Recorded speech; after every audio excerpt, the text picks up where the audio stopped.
A'udhu billahi minash shaitanir rajim. Bismillahir rahmanir rahim. Dukan godiya ta tabbata ga Allah madaukakin sarki mai kowa mai komi. Lallai na ji daɗi ƙwarai da gaske irin yadda al'umman mu na ƙaramar hukumar Ingawa suka hito suka zaɓe ni matsayin shugaban ƙaramar hukumar su. Ina mai godiya ƙwarai da gaske a gare su. Allah ya saka musu da alkhairi. Domin addu'a ta da fatan alkhairi kuma ƙara jinjina da godiya a gare su shine wanda ya dace in musu saboda sun nuna cewa lallai ni ɗa ne gurin su kuma wasu yayye ne wasu ƙanne ne.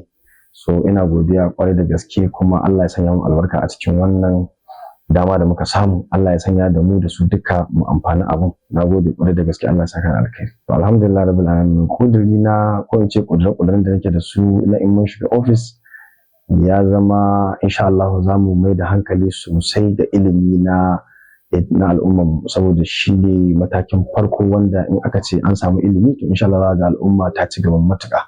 Sannan in Allah ya so ya yarda kuma za mu gina ƙasa saboda ita ƙasa sai an gina ta ne al'umma za su zauna a cikin ta cikin zaman lafiya cikin natsuwa da kuma yin al'amura na yau da kullum. Sannan kuma su kansu al'umma za mu gina su domin matasan mu da sauran al'umma duka ana cikin hali na rayuwa. Insha Allah za mu ƙirƙiri hanyoyin da za su sauƙa ma al'umma domin mu zauna lafiya mu ci gaba mu samu yawar arziki bakin gudun iko insha Allah ta'ala. So wannan su ne manyan ƙudure-ƙuduren da suke a gaban mu. Sannan idan wasu abubuwan mun ƙara dubawa za mu ci gaba shigowa da su, amma dai wannan abubuwan guda uku gaskiya su ne za mu tasan ba idan Allah ya kai mu cikin wannan gwamnati. To babbar godiya da zan yi da kuma fatan alkhairi ne da shi shugabanmu, jagoranmu, mentor ɗinmu gabaki ɗaya na jihar Katsina. Mai girma gwamnan jihar Katsina, gwamnan talakawa, gwamnan al'umma, gwamnan kowa da kowa babu wata jam'iyya. Shi ne Malam Dikko Umar na PhD. Lallai ya zama gwarzon ƙasa baki ɗaya ba ma gwarzon Katsina ba. Ƙasa baki ɗaya tana magana akan shi balle mu al'ummar jihar Katsina. Lallai kullum addu'a da fatan alkhairi shine a gare mu da shi wannan shugaba namu saboda gwamnatin shi tunda Allah ya sanya aka rantsar da shi matsayin gwamnan jihar Katsina.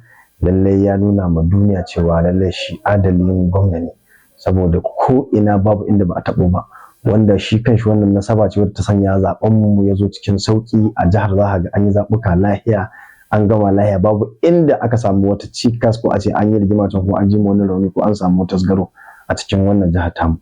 Kullum al'ummar jihar Katsina ƙara bambarowa suke cikin jam'iyyar mu ta APC mai albarka duba da irin sun gamsu da irin shugabancin da ake. Tunda dama abin da ke kawo hamayya shine shugabanni ba su kamanta abubuwan da al'umma suke so. So godiyanmu da addu'ar mu shine Allah ya ƙara ba shi lafiya, ya ƙara ba shi kariya, duk wata hikima da wadda bai ma da ita ya Allah ya ƙara sanya mashi.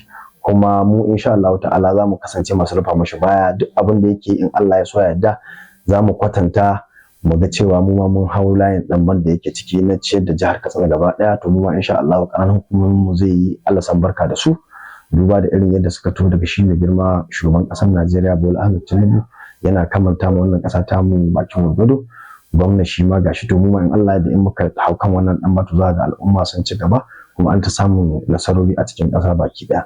Na gode ƙwarai da gaske, Allah ya saka da alkhairi. Babban kiran da nake ga al'ummar mu na ƙaramar hukumar Ingawa shine taimake mu su ci gaba da bamu goyon baya kamar da suke bamu da kuma yin addu'o'i a wannan gwamnati da mu kanmu kan yadda Allah ya ɗora mu wannan nauyi. Allah ya taimake mu mu samu mu iya kamanta sauke nauyin da Allah ya ɗora mu, domin addu'a su ita ce babban mataki wanda za ta kai mu ga matakan da zai ciyar da ita ƙaramar hukumar ta mu gaba.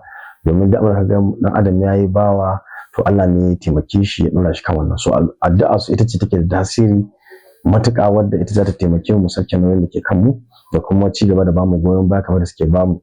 Na gode ƙwarai da gaske, Allah ya saka da alkhairi.